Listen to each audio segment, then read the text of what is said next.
Pygmy Three-Toed Sloth. The Pygmy Three-Toed Sloth is a fascinating example of island dwarfism, found exclusively on the tiny island of Escudo de Veraguas off the coast of Panama. Unlike their mainland cousins, these sloths are significantly smaller, roughly the size of a domestic cat. This phenomenon occurred because they were isolated on an island with limited resources, forcing them to evolve into a smaller form to survive. What is amazing is their ability to swim. They are surprisingly agile in the water, using a dog paddle motion to move between the mangrove thickets they call home. Sadly, they are critically endangered, with fewer than 100 individuals left in the wild. Megatherium. Megatherium, also known as the giant ground sloth, is one of the most impressive mammals to ever walk the earth. Weighing up to 4 tons and standing as tall as an elephant, this massive creature roamed South America during the Pleistocene era. Biologically, they were unique because they could stand on their hind legs to reach high tree branches, using their massive claws to strip vegetation. They played a crucial ecological role in the distribution of avocados. They were one of the few animals capable of swallowing the massive seeds whole and excreting them elsewhere, allowing the fruit to spread across the continent.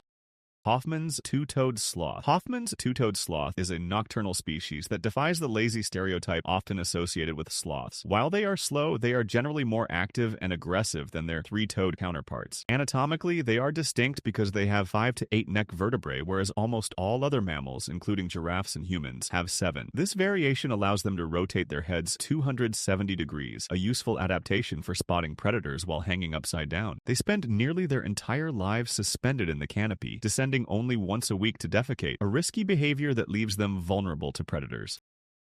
Thalassocnus is a prehistoric sloth that completely breaks the rule that sloths are tree dwellers. This animal was semi-aquatic, living on the coast of ancient Peru and feeding on seagrass and kelp. Over millions of years, they evolved specifically for a life in the water, developing dense bones similar to those of hippos or manatees. This phenomenon, known as pachyostosis, allowed them to combat buoyancy and walk on the ocean floor to graze. Their fossils show a gradual evolution from terrestrial grazers to fully aquatic swimmers, utilizing their long claws to anchor themselves against the strong Pacific waves while feeding. Brown-Throated Sloth. The brown-throated sloth is the most common species found today, inhabiting the rainforests of South and Central America. They are famous for the incredible ecosystem that exists within their fur. Their coarse hair features unique grooves that trap moisture, creating the perfect environment for algae to grow. This symbiotic relationship provides the sloth with green camouflage against the forest canopy and nutrients that are absorbed through the skin. Furthermore, a specific species of moth, the sloth moth, lives exclusively in their fur, laying eggs in the sloth's dung and further fueling the growth of the beneficial algae gardens on the sloth's back. Mylodon. Mylodon, or Darwin's ground sloth, was a medium-sized prehistoric sloth that possessed a remarkable defensive adaptation. Unlike other sloths, the Mylodon had osteoderms, small, bony ossicles embedded within its skin, essentially giving it a suit of chainmail armor under its fur. This biological trait protected it from predators like the saber-toothed cat. They are scientifically significant because their remains have been found in caves in Patagonia in such good condition, with skin and fur still intact, that early explorers briefly believed the species might still be alive. DNA analysis of these remains has provided crucial insights into the evolutionary history of the sloth family. Maned sloth.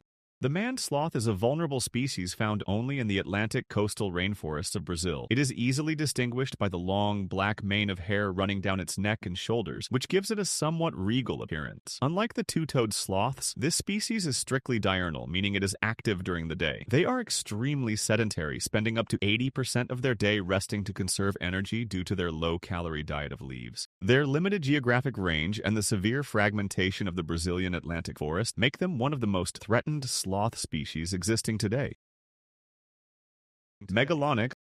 Megalonyx, which translates to giant claw, is a ground sloth that has a surprising connection to American history. The species was first described by Thomas Jefferson in 1797, who initially mistook the massive claws for those of a giant lion. This animal was widely distributed across North America during the Ice Age, ranging as far north as Alaska. Biologically, they were robust and muscular, adapting to a variety of forest environments. They serve as a key example of the megafauna that early humans would have encountered, and fossil evidence suggests they were hunted by the first people to arrive on the continent.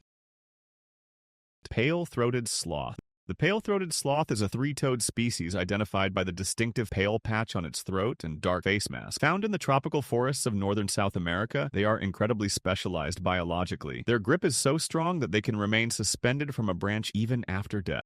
This locking mechanism in their tendons requires zero energy to maintain, allowing them to sleep while hanging without the risk of falling. They are excellent swimmers and can drop from a tree into a river to escape predators like harpy eagles, moving 3 times faster in water than they do on land. Eremotherium.